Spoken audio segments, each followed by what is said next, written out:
Yo, what is going down, everyone? To Show Me the Meaning, Wisecrack's movie podcast. Show me the meaning, you little bitch. What's your name? What's your favorite movie? Who are you? I'm gonna gut you like a fish. All right, sorry about this. Sorry for what up, so everybody? I'm Austin Hayden, and I'm joined by the Show Me the Meaning crew. We got a creepy-ass Ryan. What up, creepy-ass Ryan? Hey, what's up, everybody? It's me, creepy-ass Ryan. I'm only here for this episode, I promise. We got Raymond. I'm also creepy, but not because of my voice. And for the third or fourth time, we have Ra'Shawn joining us. Hey, what's up, everybody? And this week, if you couldn't tell by Creepy Ryan's intro, I should say, we are going to be talking about the 1996 postmodern classic horror film Scream, directed by Wes Craven, written by Kevin Williamson of Dawson's Creek fame, or of Scream fame, or everything else that he did. But I always forget that he also did Dawson's Creek, which was, had a huge impact on my childhood growing up. But so it's directed, as I said, by Wes Craven.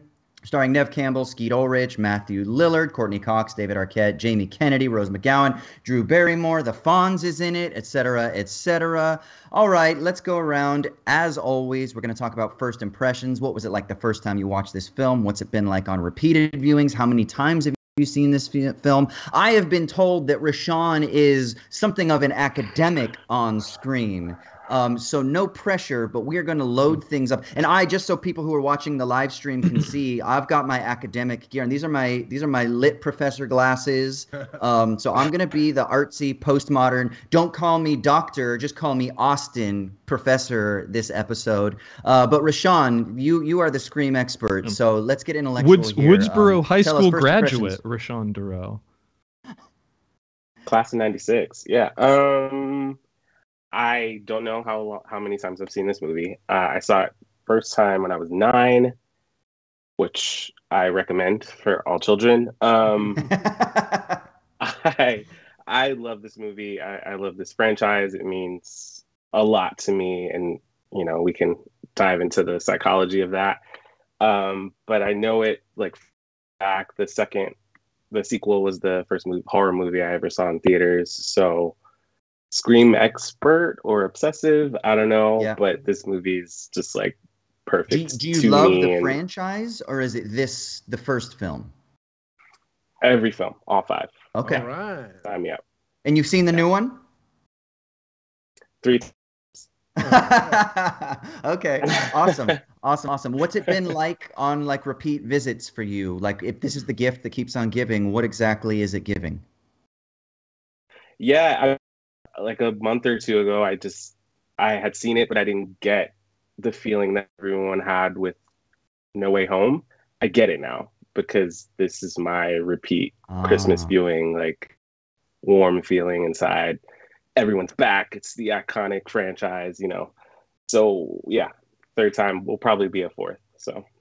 Damn. Okay. All right. Well, yeah. Ryan, what about you, brother? I feel like I've gone on a journey with this movie, because I was around 10 or so when it came out, and when I finally saw it, I certainly didn't get the meta aspect because I didn't understand all these references. I didn't even know what meta was or postmodernism was. I was just kind of like, oh, this is a crazy horror movie, the one where everyone dies one by one, and you got to guess who the killer is. It's a mystery. It's cool, and then. I definitely, when I was in college and getting way more into films and stuff, this was like all over my film studies, narrative studies courses. Because, there's so much to break down in it from just a postmodern aspect. And when I finally started learning what that was and stuff, I'm like, oh, man, this movie is significantly better than it was when than I ever thought it was when I was a kid, because I just saw it on a superficial level. And now there's so much you can break down in Wes and not most importantly, but it's just so cool that Wes Craven, who kind of built this genre, I would say, or was one of the founding fathers of it. Maybe not built it, but it's just cool that he created this franchise and that he was the one to direct it. I'm sure we'll talk a lot about the movie. But in terms of breaking it down, one thing I would definitely want to touch on at some point is just the market. This has one of those brilliant marketing campaigns of any movie ever. And that specifically, spoiler alert, like Drew Barrymore was one of the top billed actresses in the movie, and she dies in the first 5-10 minutes. And, just from I wish more filmmakers did that, or more. I wish that the marketing was just thought about more intentional in terms of giving you, bait and switches and whatnot, and misleading you and misdirecting you, because that's such an awesome, it sucks to watch a trailer and you feel like the whole fucking movie and stuff, but to have them literally trick you like that, where and then go, oh my God, Drew Barrymore died, what the fuck? I have no idea where this is gonna go, or who's the killer or whatnot at this point. It's great. I wish that more people did that. So props to everybody involved. Raymond, what about you, brother? Well, I'm glad Ra'Shawn could join us today. He's my best buddy, and I think we have talked about this movie, and by extension this series, as long as we've known each other. Because, as Ra'Shawn said, he loves these, and I don't know if it's out of some sense of responsibility to my friend, or if it's just because I want to be part of the phenomenon. I have tried and tried and tried again to appreciate these films, and I just can't. All right, naysayer, let's go fight. I think that it's similar to Pulp Fiction for me. I think where I understand and appreciate the movie's position in film history. I understand the impact that it had on the industry and popular culture as a whole, but I don't think that reality precludes it from being a fairly average movie. I think the Drew Barrymore sequence is phenomenal, and pretty much after that, it kind of hits diminishing returns for me. It's kind of tough to go from starting your movie with like a 10 out of 10 and to maintain that sort of level throughout. And similar to Pulp Fiction, I rewatched this movie a few nights ago thinking like, this will be the time where it really clicks for me. And every time I rewatch this movie, honestly, I end up just feeling more alienated from the material and more vexed at its continued cultural purchase. So I don't want to drag the film. I know there are a lot of people that love it. Obviously, all due respect to Wes Craven. And I'm, like I said, Ra'Shawn, I'm really glad that you're here, because I'm sure that our listeners will appreciate a more enthusiastic take on the movie than mine, which at this point, my feelings towards it are just kind of like, it's just not for me. And I don't think that I'm ever going to be able to find my way into the fandom. And that just is what it is. But I'm glad that the movie exists, because it brings a lot of joy to somebody that I love. And I'm glad that that's the case, and I hope that you still love me after this podcast is over. Oh, this is bridge building here. This Kill is him, gut him like a fucking fish. Listen, this, yeah.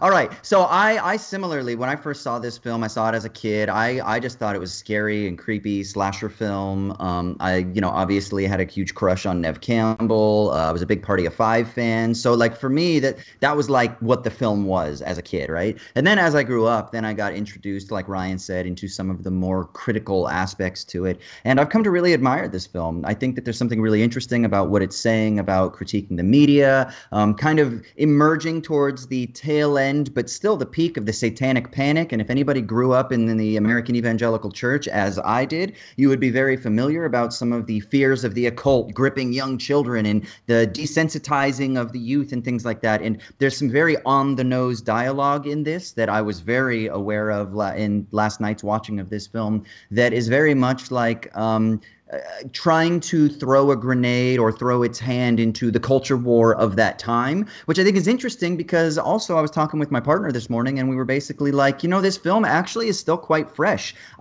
Besides the fact of the brick cell phone, the Zach Morris cell phone, as I kind of call it, when Courtney Cox pulls it out at one point. But otherwise, it feels pretty fresh in terms of, the exploitation of female bodies for viewing pleasure is explored. Sensationalism of violence in media is explored.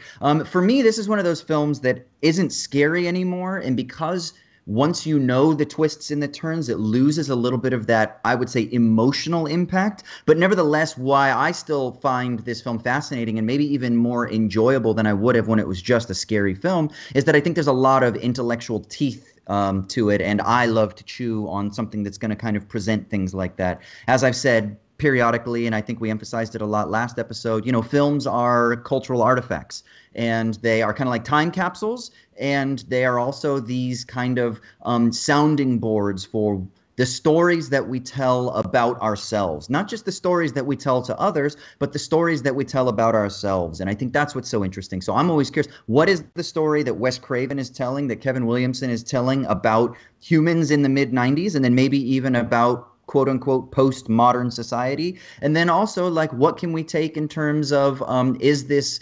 a critique and celebration of horror films? In what way? And then what have other films done in its legacy? I think particularly of Cabin in the Woods. There are a couple of scenes that in this I'm like, oh shit, that's directly mirrored in Cabin in the Woods. And so I think this exploring of the format of horror films itself is really interesting and intriguing. And I agree with Ra'Shawn that I think it's a gift that keeps on giving, or maybe that was my phrasing, but inspired by Ra'Shawn's love for this film.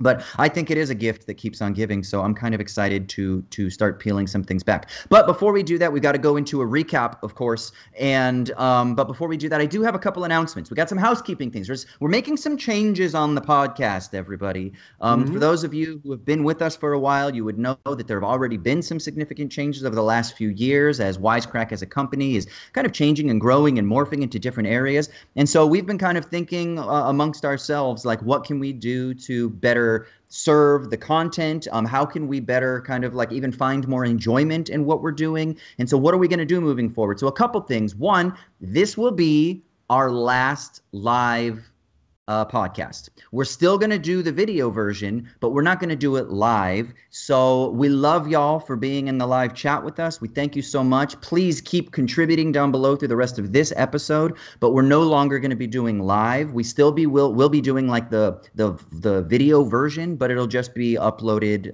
when everything's all kind of uploaded together at a later date and stuff like that.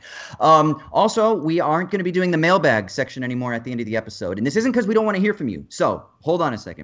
We're still going to be doing mailbag episodes, but we're going to be doing singular episodes where we basically just go through the stockpile of voicemails and emails and things like that. And the reason is because oftentimes we feel a little bit of a time crunch, when we get to the end of the episode, and it kind of sucks, Like I always say something juicy, right? I always say something juicy at the end. Every time. And then Raymond wants to jump in, but then, there's like a little bit of, you can't jump into it. And so there was one episode where you said like, Raymond, what is the point of art? And I was like, we're about to fucking start. Where do I begin? Like, yeah. Start a new podcast. So what we're going to try to do is make sure that we can not feel those time constraints, and we can actually give you more of the meat of the discussion. And then what we'll be able to do also is we won't feel like we're rushing through the emails at the end just to maybe get a couple in or something like that. So we'll have dedicated mailbag episodes that are going to come out semi-regularly where we just go through the backlog, and then we can really spend time and actually address your questions more in depth, right? So I think that'll be great. And not having to do it live every week will also free up our recording schedules in a way. We're in at the last possible moment. So overall, we think this will give us the opportunity to make a better show for everyone. And by everyone, I mean you, the listeners. That's right. And it'll be better for us being able to get guests too, because scheduling guests in a very sort of restricted time. It's very tough. Yeah, it's a little bit tough because we're all over around the world. I'm in Sydney, Australia. You guys are in LA. I don't know, Ra'Shawn, where you are, but we've had people from the UK on here before. So it's like, it's freaking difficult. So this will make it a lot easier to get more guests and things like that consistently as well. And I do just want to just clarify something. Matt, the producer, just noticed it mentioned it down below. We're going to be kind of carving up little clips, and we're going to be putting clips of the video version on the main Wisecrack channel as well, so you'll still be able to access video sound bites and see our cool fashion and shit like that.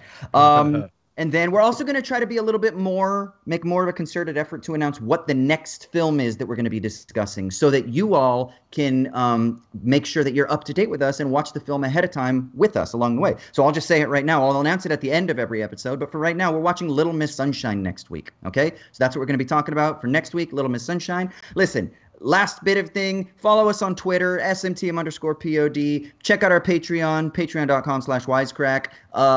What else do we got to say? Check out Culture Binge. Send us your love, rate and review us, etc., etc. Housekeeping out of the way. We love you. Thank you so much for tuning in. Let's get into the recap of Scream, and we'll start peeling this bad boy apart. Okay, so, oh shit, I just turned the screen. I can't see my... Your Scream screen is off? My Scream screen is off. Okay, here we go. So, Scream. High school student Casey Becker is home alone when she receives a somewhat flirty phone call from an unknown person, during which they discuss horror films. However, the caller turns sadistic and threatens her life. Ryan, can you do the creepy voice real quick again? What is it? Yes, I can, Austin. What did you want me to ask? I'm sorry.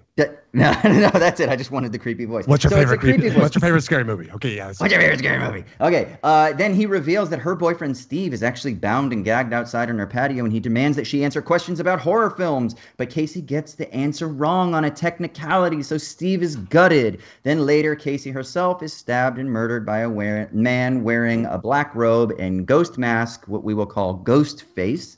And then her parents end up finding her disemboweled corpse hanging from a tree. After the murders, news media descend on the town and a police investigation begins. Now, as Sidney Prescott struggles with the first anniversary of her mother's rape and murder, a news reporter, Gail Weathers, who Sidney dislikes, arrives. Gail was responsible for spreading rumors and conspiracy theories about Sidney's mother's death, insinuating that the imprisoned Cotton Weary, who had been tried and convicted of Maureen's rape and murder, was not actually responsible for her assault and killing. Soon after, Sidney gets a taunting phone call and is attacked by Ghostface. Sidney's boyfriend Billy arrives shortly after, but when he drops his cell phone, Sidney suspects that he is the one that was making the call, and then she runs away. Billy is later arrested, but they find out that it actually wasn't him that could have made the phone call, so he's released, but suspicion shifts to Sidney's father, Neil Prescott, because the calls have apparently been traced to his phone. So school is suspended in the wake of the murders, and the killer ends up stabbing Principal Hembry, aka the Fonz, to death. Tatum's boyfriend and Billy's best friend Stu decides to throw an end of the year, well, I guess a school closure party. And so Gail attends uninvited because she thinks the killer's going to strike again. Deputy Dewey, who's Tatum's older brother, he arrives because he thinks the murder's going to strike the party. But the killer does end up coming and murders Tatum by crushing her neck with the garage door, which is one of the craziest deaths I've seen in any movie ever. Because I've been around a lot of electric garage doors. That's powerful. That's powerful friggin' garage door. Anyway, many other party attendees end up getting drawn away because they hear that the principal has been killed. So it leaves only Sidney, Billy, their friend Randy, Stu, and Gail's cameraman Kenny at the house. Now, after having sex, breaking the rule of a horror film, rule number one, Sidney and Billy are confronted by the killer. And Sidney escapes from the house and seeks help from Kenny, but the killer slashes his throat. Gail tries to escape in her van, but she crashes. Meanwhile, Dewey is stabbed in the back while investigating the house, and Sidney takes his gun for protection. She retreats into the house where she finds Billy wounded. She gives Billy the gun and shoots Randy, but Billy then reveals that he's the killer and he was just using corn syrup, which is the same as the pig's blood that was in the film Carrie. So he was pretending. He wasn't actually stabbed. And then they find out that Stu is an accomplice. So there's two of them, and that's how they could be at different places at once. Oh, now Billy and Stu do the evil thing that all evil people do in movies, and they reveal their entire plan in a really long expositional dialogue where they tell everything about the murder spree. And they're going to blame it on Sidney's father because they've taken him hostage. And the reason is because they actually murdered Sidney's mother and framed Cotton because she was having an affair with Billy's father and drove his mother away. So he's got some teenage angst, and that's what happens here. Okay, so Gail then intervenes, though, and the intervention allows Sidney to escape and turn the tables on the killers, taunting them with a phone call and donning the killer's costume before knocking Billy out and dropping a television set on Stu's head, killing him. Very much a Wes Craven, Last House on the Left, rape revenge kind of moment, which I love as well, because there's always like intertextual things going on in these films. Okay, but Randy is revealed to be wounded but still alive, and he remarks that the killer always resurfaces for one final scare. And as Billy starts to rise, Sidney shoots Billy in the head, killing him for good. As the police arrive, Dewey, badly injured, is taken away by ambulance, and Gail makes an impromptu news report, of course, about the night's events. End of film. All right, but before we continue, we got to give a shout out to our sponsor, Storyblocks. Listen, you all know the deal. We talk about them all the time, and it's because they're legit AF. They are the complete stock solution, providing an unlimited library of over 1 million plus royalty-free, high-quality video, audio, and images through cost-effective subscription plans. And the great thing is, look, if you're a creator, we know that you probably aren't rolling in the dough. And even if you are rolling in the dough, you still got to be wise with your finances, right? We're all trying to just be better positioned so we can create sick content. And they have subscriptions at Storyblocks for every budget, so you can stay on budget for your project with affordable subscriptions that scale to meet your needs. Everything's royalty free, and it's always a demand-driven library, which means they have an ever-growing library of options that is constantly being optimized, and the assets are being improved, including now 4K and HD footage, After Effects and Premiere Pro templates, music, images, SFX, etc., etc., etc. And do I need to say it again? Everything is royalty free. That's why I use Storyblocks. That's why Wisecrack use Storyblocks. That's why everybody that I know that is a creator has at least a subscription to Storyblocks. So run over to storyblocks.com/wisecrack and you can learn all about the options that they have that'll best suit your needs. That's storyblocks.com/wisecrack, or you can click the link down below. All right, now let's get back to the show. All right, let's start peeling things apart here. So as we've kind of hinted, this film is a postmodern film. What does that mean? Like, what are we talking about when we say it's a postmodern film? Ryan? Well, Austin, postmodernism.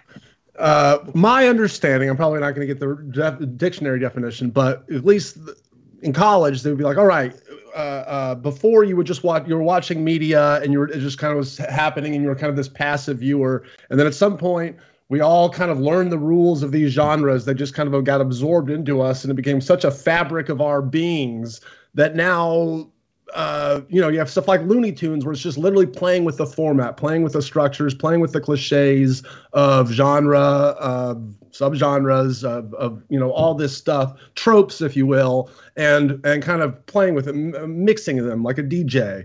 And I don't know, that was kind of a lot, but what do you think about my definition, you guys? Yeah. Anybody else? Any additions there?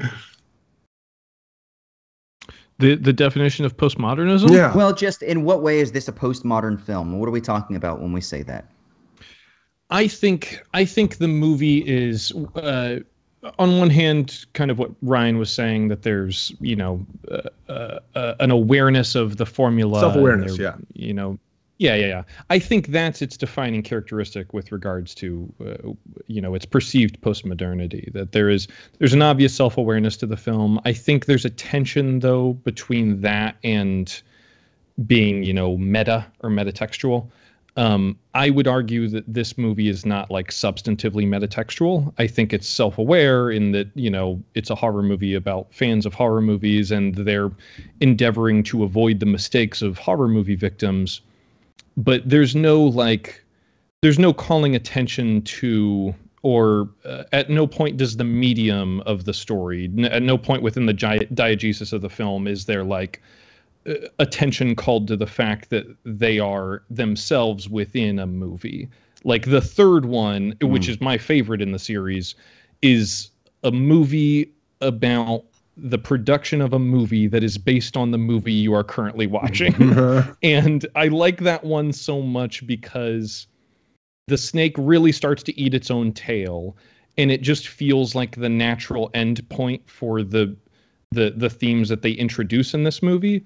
And I, having just watched the third one for the first time, and I had a conversation a few days ago with Ra'Shawn about how much I enjoyed it, in spite of the fact that I'm not big on the other movies in the series, is I think that movie commits to the thematic ideas of this as a postmodern or metatextual series without still trying to have its cake and eat it too.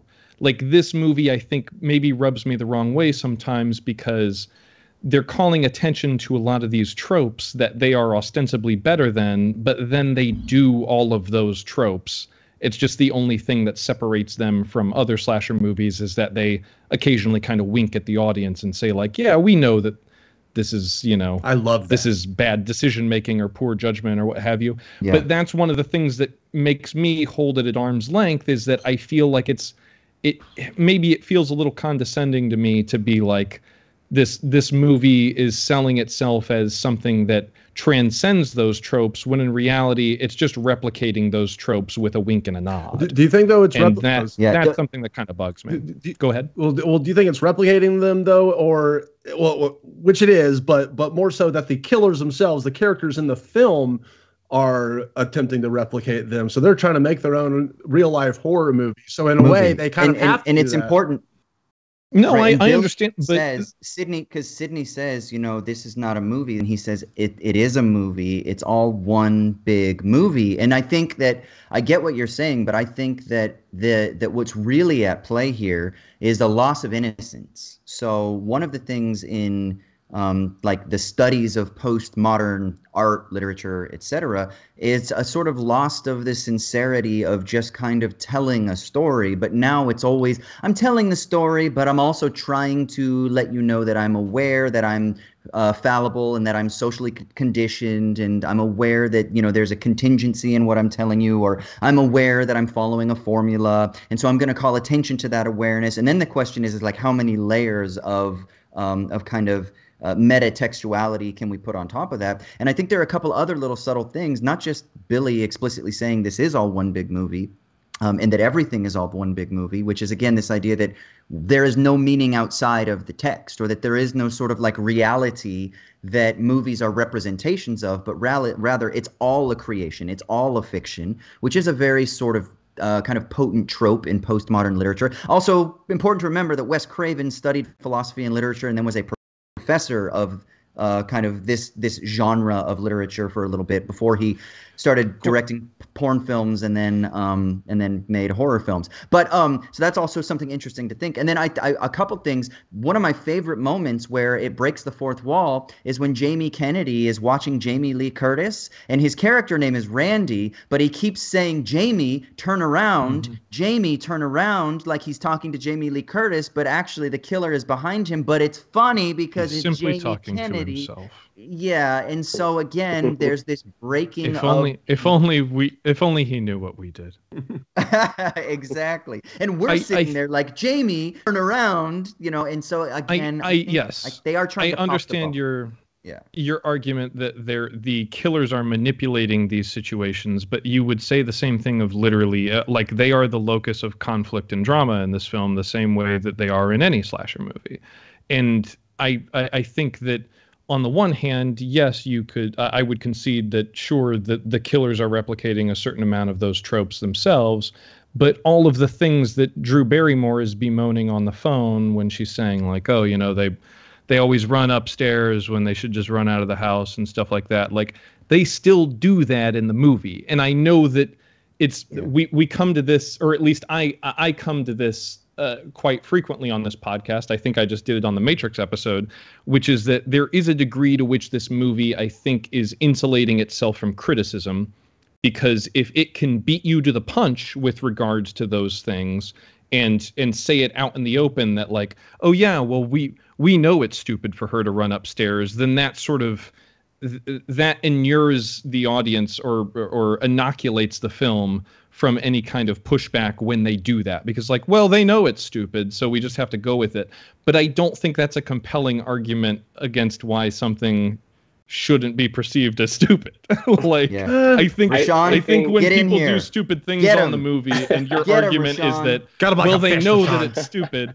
It's just a very peculiar defense to me, and it's not as compelling as some people may find it. But sorry, go ahead. No, I like a few things. I think the biggest distinction between what you said is that I don't think that everyone in the movie thinks that they're better than horror films. Like the majority of characters in the movie love them. The only person that hates them is Sydney. And she's the one that comments on going up the stairs instead of running out the front door. And then 5 minutes later, she tries to run out the front door, but she locked herself in.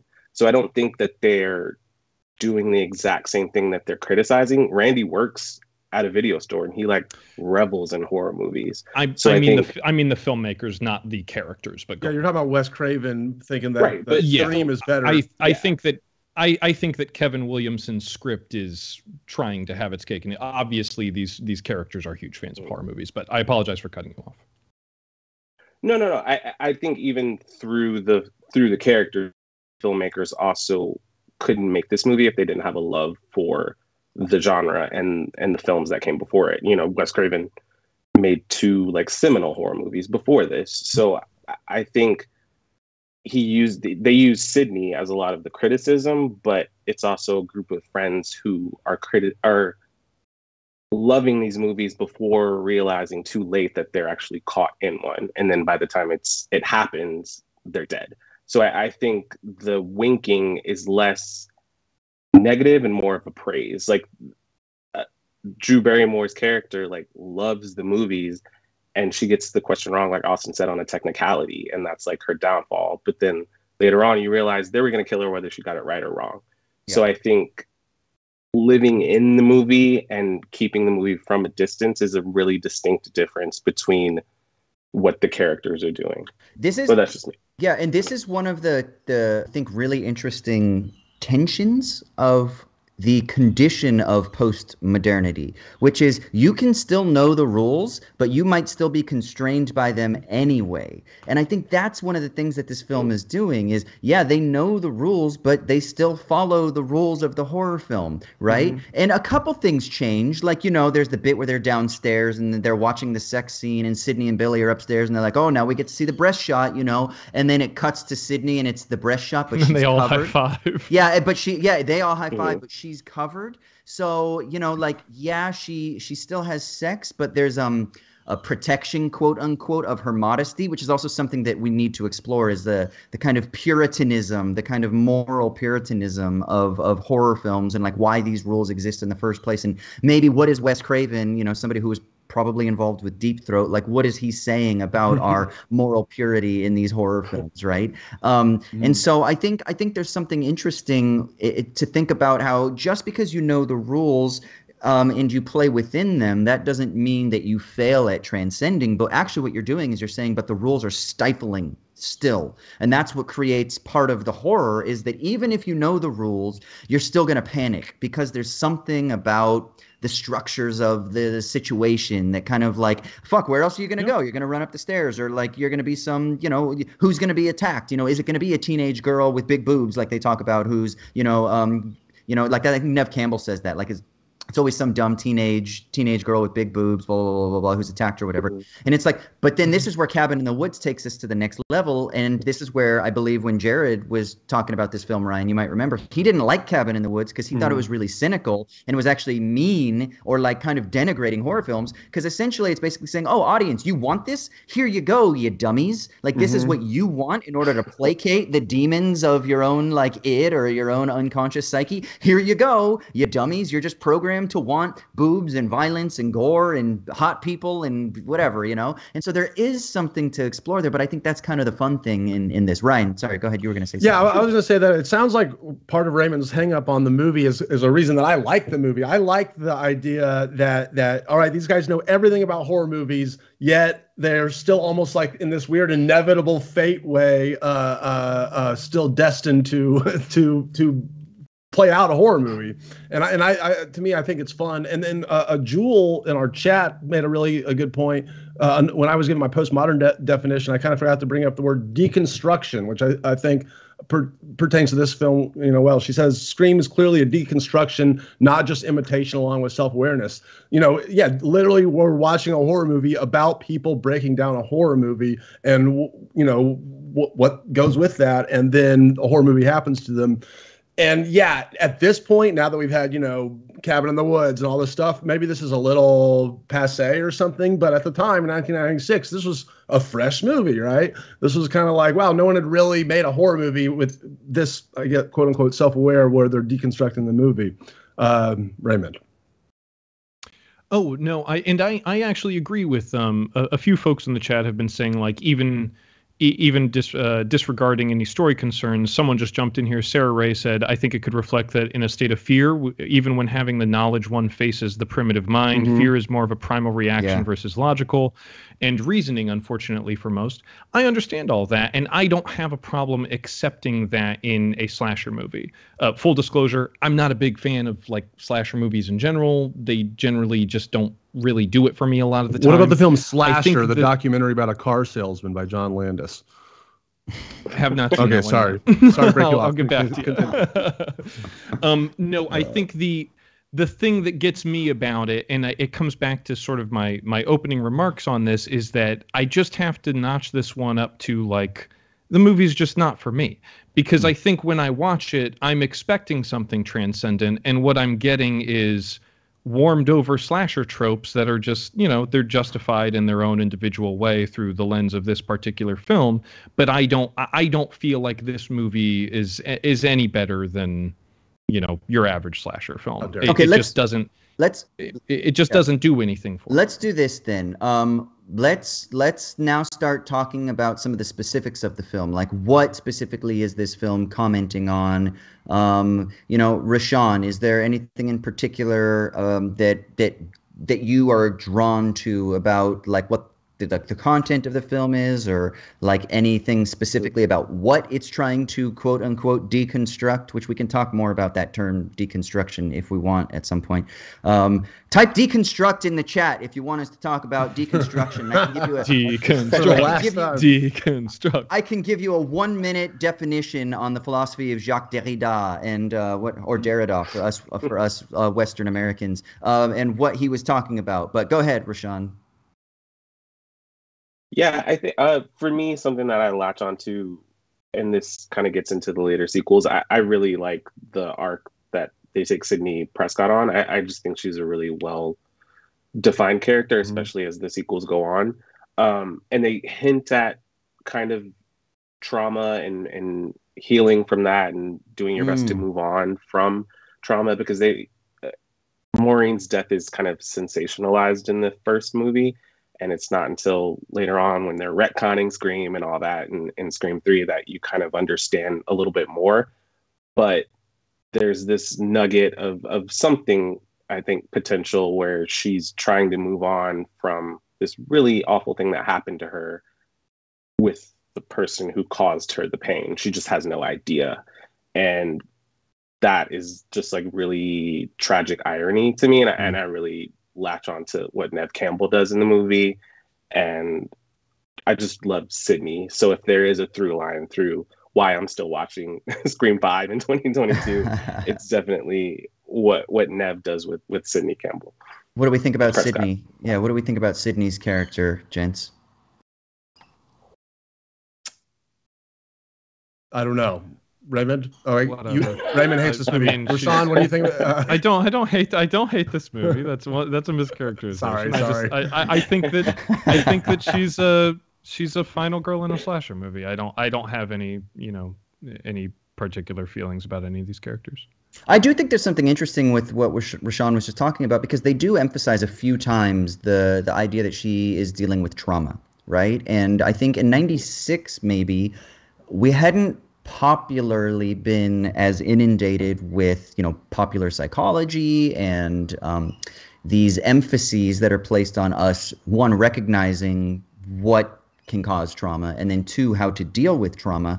So there is something interesting and kind of fresh that this film frames, I think, so much of what's going on with the protagonist essentially being trapped in a cycle of trauma, like Ra'Shawn just said, while also latching on to the cause of that trauma. And then, of course, we see this in the sequel. Again, she's still trying to fucking get away from this trauma, but you can't. So there's something about also the pathological nature of trauma that I think from a psychoanalytic perspective is something that is really interesting to explore. This film, as all films are, is kind of just a sort of metaphorical exploration of certain themes, and I think at one layer it's definitely like a metaphorical and even personification or embodiment, expression, if you will, of trauma, the cycle of trauma, how it kind of returns perpetually, right? In psychoanalysis, there's this famous term, the return of the repressed, that thing that you're trying to, or in like transcendental meditation, they talk about like what you resist persists, right?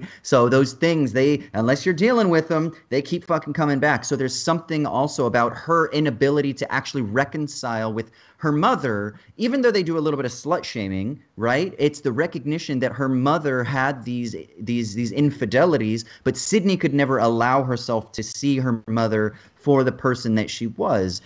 One, she has to blame her. Two, the killer has to punish her. And three, the trauma of this inability to actually reconcile with maybe we would call reality continually manifests itself in the return of these symptomatic and pathological forms of that trauma. And I think that's really fresh and interesting.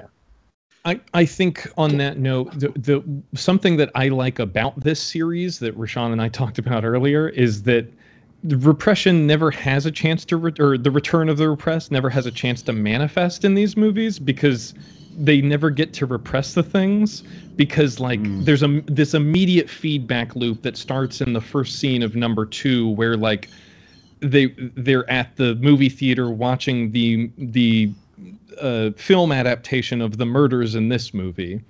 And I mentioned to Ra'Shawn on the phone that like I just love, one thing that I do love about this series is just how extraordinarily distasteful the entire universe is, that not only are they making a series of movies in the midst of the murders on which they're based, but they are like the biggest movies in the world and everyone just loves them, to the point of like Scream 4, the kids are having a stab marathon on the day that some of their friends died in the murders that the stab movies are based on. And I just I like when the movies go in that weird direction, and I kind of wish they would interrogate that more, that this weird bizarro universe is just fine, not only fine with this, but is like actively trying to replicate it in a way that seems totally inevitable every time a new one of these comes out. Yeah, but I also think it, like, in the world of Scream, stab is huge, but someone in the chat just mentioned the Gainesville Ripper, which Scream is based off of, but I don't think that's also like a commentary on how like TCM is based on a true story, or The Conjuring, you know what I mean? And people don't stop to think like, was that a real story? I don't really care. Give me 2, 3, 4 more. You know what I mean? Leatherface like, isn't named Ed Gein. Like in Scream 5, they're like, I know, but you know what I'm saying. It's like, Billy Loomis's daughter. Like, it's based on all of them are one-to-one like, character names and stuff. Nobody in the country might know what Woodsboro, this small Northern California town, is. You know what I mean? Like, it's a little more overt. There's nothing subtle about it. I also think it's just okay to maybe just have fun with these movies. You know what I mean? Like, Raymond was a fun. No, not directly to Raymond, but you know, but I get looking for something transcendent. But for someone that has an encyclopedic knowledge of horror films, maybe it's not the most revelatory thing. You know what I mean? But this is one of those first movies of the late 90s, 2000s, like Valentine, I Know What You Did Last Summer, Urban Legend, where characters were just having fun before they were butchered. You know what I mean? And it kind of, that meta tone just like sailed through to like 2010. And Scream kind of, it gets plenty of credit, but maybe people don't realize that it felt fresh. Yeah. I think that's on the cover. It's fresh. I think that's why 2 and 3 just work a little bit better for me, though, because as fresh as this was at the time, 2 and 3 still feel a little bit fresher to me now. God, it makes me want to watch 2, and I haven't seen 2. I've seen 2 and 3 once. Is 2 is when she's off at college? 2 is Ra'Shawn's favorite, isn't it? 4 is my second favorite. We haven't talked about 4 very much. 2 is wow. 4 is great, man. 4 is really good. And I haven't seen the new one yet. I hear new one from some friends isn't scary, but it's kind of like really funny and stuff. What did you think? Is it? I guess scary is subjective, but I thought it was really tense and really well done. You did, okay. You've seen it 3 times. I thought it was in equal parts kind of scary and funny, but cool. I know Ghostface is not, you know, terrifying. I get that. But. Okay. One more beat on your question about, what is Sydney's, breaking down Sydney. Remember, she did have sex. She did with Billy. She broke the first rule and she survived. So whoa, that's fresh for 2. And then also she, she, like, does she survive? Well, does yeah, she survive? Sure. In the chat, people brought up. Yeah, she survives in body, but is she broken, never to be repaired? I mean, I don't know. I'll take that. I prefer that the body over keeps death. the score. This is the. And then people have mentioned in the chat, she fights back, unlike most final girls in horror movies, where it's just them running, screaming, trying, and then the killer happens to get killed somehow or something. I mean, most like that's the well-established trope of the final girl is that they empower themselves in the third act, and I mean, throughout that's the true film, of Halloween. I guess. Throughout, she's kind of a more active protagonist in these slasher films than we've had before, I guess. But you are right. You are correct. The most, Yeah, it's the trauma revenge thing. I Spit on Your Grave, Last House on the Left, which obviously Last House on the Left was Wes Craven. So, it's and both of those films have had remakes in recent years, which I kind of enjoyed, both of the remakes, even though they're fucking, kind of like horrifying exploitation things. But I think there's something interesting in them.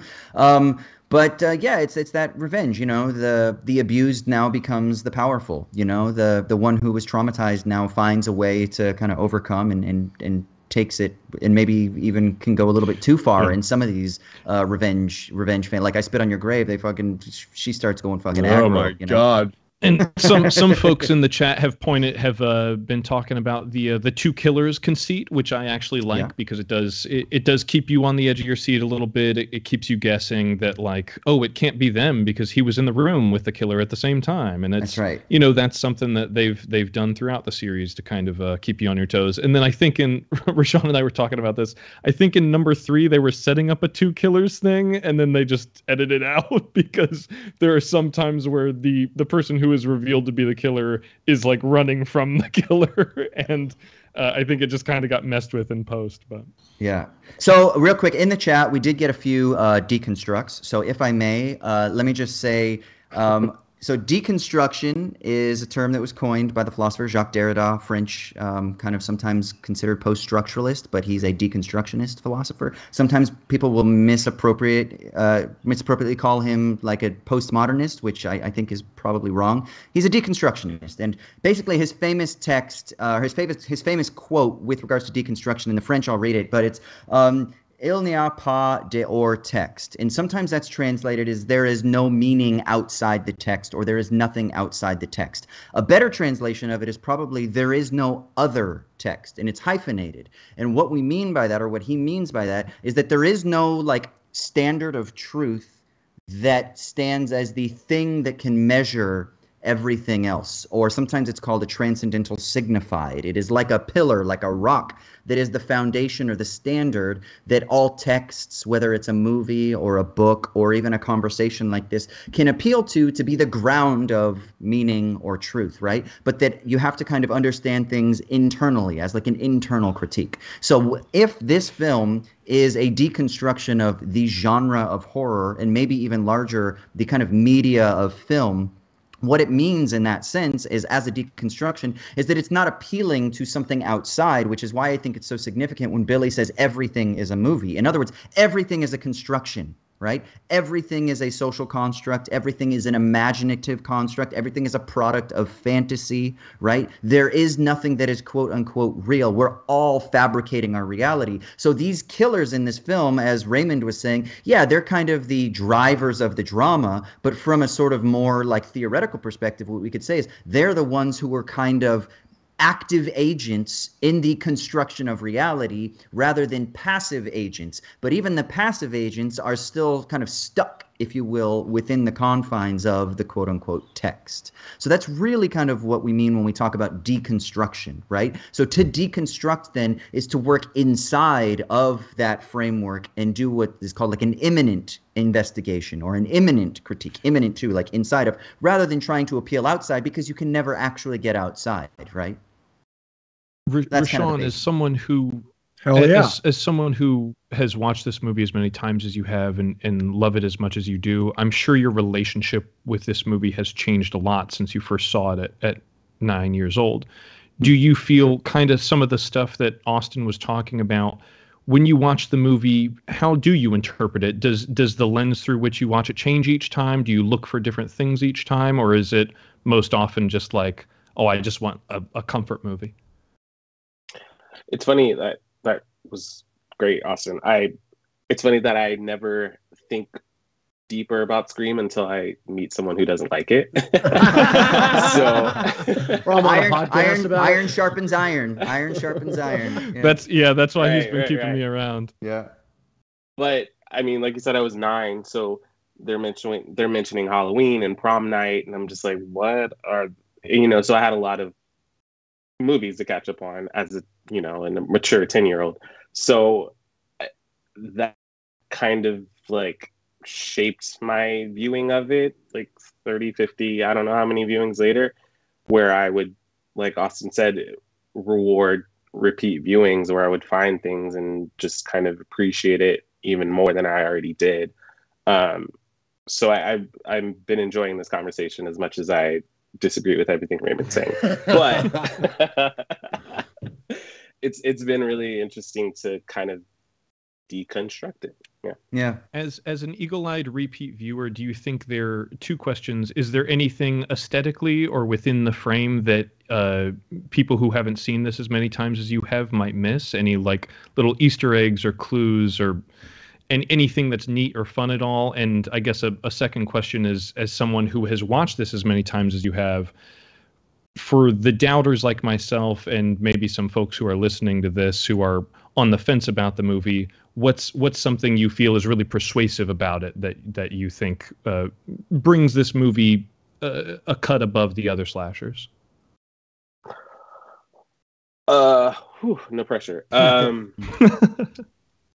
I think it's fresh in that it treats this movie as a playground for people that love horror films. And you can kind of peek around every corner and every set piece and be like, oh, I get that, or oh, they just mentioned The Howling, that's so cool. Yeah. As far as like, I don't think Billy and Stu are like the freshest twist or the most new thing. It's pretty obvious once you rewatch it that they're just hiding in plain sight, which I think in and of itself is kind of clever, really clever. Getting arrested right away and then framing each other and then making the phone call while you're in jail. It's all there for you because the movie kind of wants you to rewatch it and pick up all that stuff. I don't think there's anything that's like in the very corner of the frame that you would miss once you get a second watch or second or third watch. It's just a really fun ride. And I don't use that as a pejorative. I just mean like, yeah, like once you finished it, get back on and then take this journey again because it's so much fun. And this is one of the interesting things, though, is that filmmakers are oftentimes this goes back to the whole idea of deconstruction and then there not being an other text.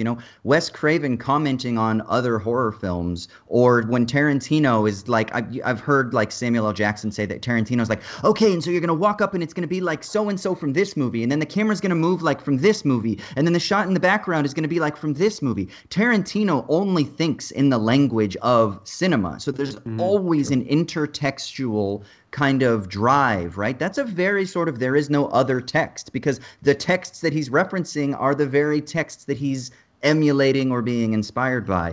In this film, in its references to all these other horror films, it's intentionally letting us know, hey, like this is an homage to an entire genre of subtexts, and simultaneously it's a new iteration of it, and you slowly nudge, right? Like there are pure derivatives, which are just copies, which can be boring and they don't nudge anything into new directions. But I think the freshness that Ra'Shawn is highlighting is that it kind of, it imitates, right, flattery, or what is it, like the imitation of art is the sincerest form of flattery or something like that, right?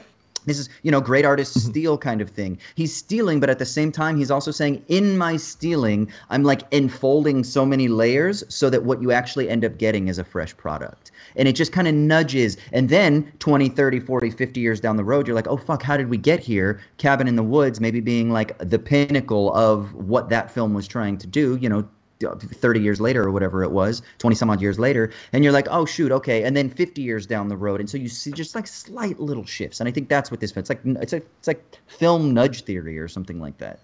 Sorry, Ryan, go ahead.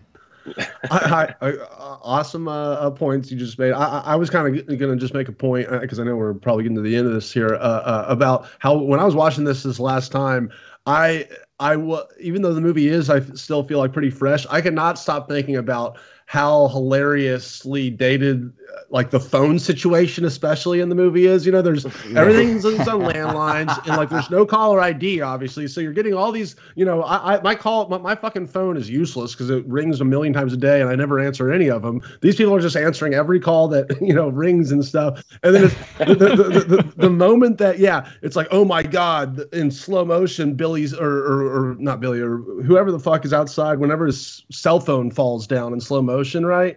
It's like, wow, that guy has a cell phone. Holy, like that's the moment, like that's supposed to be what's in your head. Like, whoa, he must be the killer. That's the smoking gun. No one has a cell phone. like, and now today, of course, with that a cellular. It's like, oh, sorry, you dropped your phone. phone. Yeah, a cellular phone. The deputy's like, tell me what you were doing with a cellular phone. Right. It's like, Right. 17. It is pretty cellular telephone. It's definitely a product of its time, is all I'm trying to say. I want to take a moment to acknowledge a few folks in the chat. Jacob M, especially because he has spent $12 over the course of this live chat. M. So I just want to give him a shout out because he's thrown a few bucks our way to see if we would answer a few of these questions real quick. Ryan, yes. You should never say who's there. Don't you watch scary movies? Thank you. He mentioned the Gainesville Ripper, which Ra'Shawn acknowledged, and then also he asks if this series would be improved with Macaulay Culkin as part of the cast. Why? Yes. Why not? Macaulay Culkin's great. And then real quick, and it would be better if they just had like a moment, just a nod to Home Alone, right? Or it'd be funny if he was playing if he was playing a child actor who had grown up, and exactly. like was famous. Perfect. That'd be he should be one of the actors. He should play David Arquette. Oh yeah, totally. So, and then also Dude Abides. His brother does Abides. pop up in 4, so that's cool. Oh, that's right. Dude Abides popped into the chat with a $5 donation. Thank you, dude. And he says in Ghostface voice, "What's your favorite philosophical horror movie?" And then he says Prince of Darkness is one of his favorites at the moment. Philosophical horror movie. Any thoughts? I need to see a list. I'll kick it off if you guys need a second to think about it. Yes, please. Yeah, go ahead, Raymond. I don't necessarily know that this qualifies as a philosophical horror movie per se, but the first thing that came to my mind, dude, is a recent film called A Dark Song, which is if you've ever seen the movie Primer, which is like a $7,000 time travel movie. It's basically it's basically like the spiritual version of Primer. It gets like really deep tissue into like conjuring spells and how to manipulate time and life and death, but do it the right way, or else we will be trapped within a nether realm. And it's just a really, really cool movie. It's directed by Liam Gavin. I highly recommend it. It's currently streaming on Shudder, who fancy enough, they sponsor our show. I'm going to go with Martyrs, 2008 French movie. I think have we talked about it on this podcast? Probably. And then, we haven't covered it, but yeah. Yeah, the movie will fuck you up. But make sure to watch the French one, not the American one. Yeah. I second that. Ra'Shawn? Ooh. Scream. Scream 2. I don't know if this counts. I'm just going to quote a new character in Scream and say the Babadook. Oh, that's a good one. Yeah, I think a lot of these like It Follows, Babadook, Hereditary, those are all great. But for me, it's got to be Von Trier's Antichrist. Oh, good one. Yeah. And then I would even say, I don't know if Melancholia, I consider Melancholia as sort of like cosmic horror, psychological dread, like that kind of, like to me, those are terrifying. So Possessor, the new Cronenberg kids movie. Oh, sure. Oh, Jason Seeley popped into the chat. Jason Seeley, shout out Jason Seeley, by the way, on our last live chat. He's in our mentions every single week, one of our most devoted listeners. Thanks, thanks for all your support, Jason. Watching. He said A Dark Song is great, and he would also say Annihilation, and then The Witch is more of like a tragedy, but it's interesting when you view it through a lens of religious terror and the consequences of that. And I would say all of those are phenomenal recommendations. I love Annihilation, love The Witch, and I would also say Alex Garland's first film, Ex Machina, deals with some very, very cerebral things. Well, hold on. Dark City was one of his first films. No, his first film as a director. Okay. This isn't so much psychological horror, but if you love Wes Craven, my personal favorite Wes Craven movie is The People Under the Stairs. People Under the Stairs. Yeah, the movie fucking rocks. And it's like a little kid is the main character. It's great. And I think you're thinking of Alex Proyas, the director of Dark City there, Ryan. Oh, yeah, good point. Yeah, the Crow guy. Well, cool. Well, Jordan Peele is doing a new People Under the Stairs. Oh, is he really? Is he producing one? That's awesome. He's producing. All right. Cool. Oh, shit. I mean, do we know who's directing it? I assume him, right? No. Let's end this by just giving like a thank you to like Raymond just did to Jason and Dude Abides and everybody else that is there constantly week in and week out on the live chat. We love you. This is not a slight. This is just, freeing things up so that we can kind of do more cool shit for the content that we can produce for y'all. Let's get out of here. Where can people find you on the internet? Ra'Shawn, you go first. Oh, yeah. The Simba Tattoo on Instagram, Twitter. When Cinephiles Attack is our show. We just did an episode on the new installment of Scream. We're about to do our top movies of 2021. So, yeah, find us on any podcast apps or platforms. So thank you guys for having me. All right, your Scream nemesis, Raymond, where can people find you on the internet? You can find me on Twitter and Letterboxd. I'm at Crematoria, and it's a great time to jump on the When Cinephiles Attack bandwagon. The Scream 2022 episode was great, and they just did Pan's Labyrinth, which we covered recently on this show. Cool. Ryan? Ryan's game show on Twitter and Instagram and YouTube and all that stuff. And keep interacting with the show, though. Just keep sending us your emails and your voicemails and stuff for those mailbag episodes, because we'll definitely we read all of them, no matter even if we get to them on the podcast. And we'll respond to some of them too. And so thank you all for doing that. So please definitely call us at 1-213-534-8807. That's 1-213-534-8807. Leave us voicemails, and you can email us movies@wisecrack.co. That's movies@wisecrack.co. I want to give a couple shouts, and then I do want to play one voicemail, and this will be the last voicemail that we play live. But so the shout, I want to give a shout out to Haley Blackburn, who recently completed a PhD thesis where our show factored quite heavily as a sort of sociological look at media commentaries. And I read all the sections, at least where you talk about us, and it was very flattering, a lot of the things that you discussed. So I think maybe there'll be some publications. So first of all, best of luck with your academic career. And second of all, thank you for taking us seriously. For me, that's like the fucking highlight. Like, that's what we do this, at least that's what I do this for, is thinking that somehow we can talk about film and have some sort of meaningful social and cultural impact. So thank you for even pushing that. If you need someone to peer review that, send it to us. Hey, Mom, I made it into the halls of academia. That's right. And then the last thing I want to do is I want to play Ryan's arch nemesis's voicemail. We've been teasing this for a while. This is Ryan's arch nemesis who has a voicemail. It is about Matrix. Can we play that voicemail? And then we'll go ahead and get out of here. Hey, Wisecrack. It's Newman in Chicago, big film fan and Ryan's arch nemesis. Ryan, get well soon. You need to be well rested if we are to properly do battle. I want to respond to Matrix 4. Someone said that they thought Lana's Wachowski's decision to do this in the way she did was very punk rock. I found myself disagreeing, thinking to take the money of the big studio and to capitulate to their wants and needs while still getting in your own jazz, but ultimately making a big commercial for HBO Max and every subsequent Matrix property we're about to get, which will profit HBO Max and Warner Brothers, more specifically.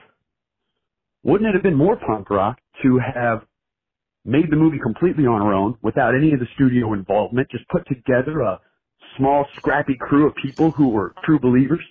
Sure, it would have been low budget. Sure, she might have gotten sued, but that just would have gotten more attention to the film. And that would have been punk rock.